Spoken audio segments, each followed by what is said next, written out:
Ang mahal nga nito sa mga restaurant, kaya naman itatry natin magluto sa bahay. Saktong-sakto din ito sa New Year para naman maiba ang lulutuin. Pwede nyo rin itong ihanda para sa mga partners nyo dahil malapit na ang Valentine's Day. Kaya tara, samahan nyo ako magluto ng baby back ribs.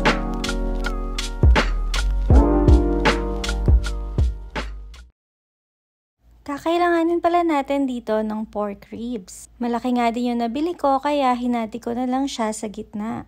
At sa mga nagtatanong nga ay makakabili ka nito sa SM Supermarket. Doon ito sa mga meat sections nila. Ang una palang gagawin natin ay ipi-prepare natin yung marinade. Naglagay lang ako dito ng half cup ng barbecue sauce. Maglalagay din tayo ng half cup ng banana ketchup. Next naman ay ang 2 tablespoon ng oyster sauce. At syempre, hindi mawawala ang Chinese soy sauce. Naglagay lang ako dito ng half cup. Maglalagay din tayo ng 1 cup ng pineapple juice. Naglagay na rin ako dito ng 1 tablespoon ng garlic powder. 2 tablespoon naman para sa white sugar. Mag-a-add din tayo dito ng salt para pang pabalance ng lasa. Mga 1/4 teaspoon lang ang salt na nilagay ko and then meron ding pepper. Pero ang pepper ay dinamihan ko na. Halu-haluin lang natin ang mga ingredients. Nagpainit nga din pala ako dito ng non-stick pan at nilagyan ko ng konting oil. Ifa-fry ko lang itong mga meats para mag-brown siya ng konti. Makakatulong kasi yon para mas lumabas yung flavor ng meats. Sa laki nga ng gamit kong kaldero, feeling ko kasya naman yung 2 ribs. Kaya pinagsama ko na sila para makasave din ako ng time. Hindi pala natin ito totally ifa-fry. Lagpas nga sa 1 kilo yung nabili ko kaya madami siya. Kaya itatabi ko muna yung iba sa freezer.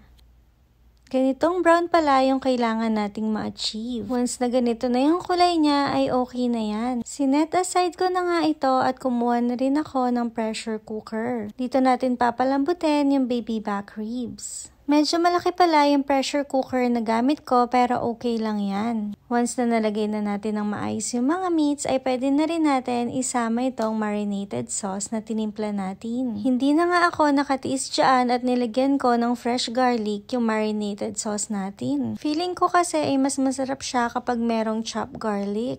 Sa bowl pala na pinaghaluan ko ay naglagay din ako ng water para hindi matuyot yung lulutuin natin. Isasalang ko nga lang ito ng 10 to 15 minutes dito sa may pressure cooker.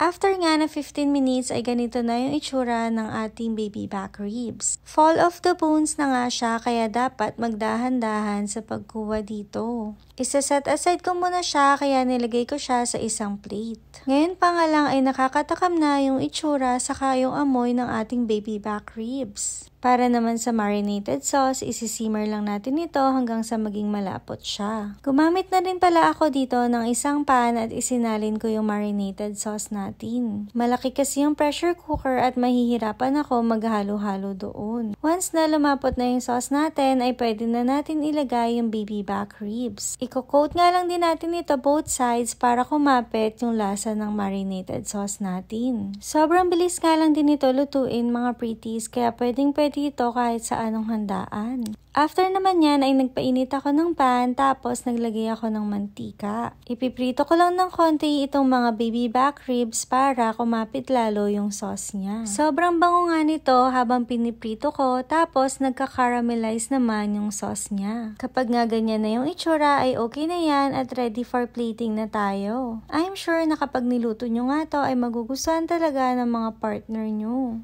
Naglagay na rin ako ng mixed vegetables para sa side dish at ng corn. Sino mag-aakala na wala pang 1,000 pesos itong recipe natin? Dahil 2 nga yung nagawa natin, sa isang plate naman ay nilagay ko itong baby back ribs. Gumawa na rin ako ng mashed potato para sa side dish. And abangan nyo nga pretties, is-share ko din sa inyo yung recipe nito. Syempre, hindi rin mawawala ang ating homemade gravy na madaming butter. Super favorite nga ng mga kids at ni Sir Amo itong mashed potato at gravy. Syempre, may pa-parsley tayo for today's video kaya aartihan muna natin. Nilagyan ko na rin ng gravy itong ating mashed potato. Perfect na perfect nga ito ngayong New Year at padating na Valentine's Day. Kaya itry nyo na mga pretties. Ayun lang muna. Bye!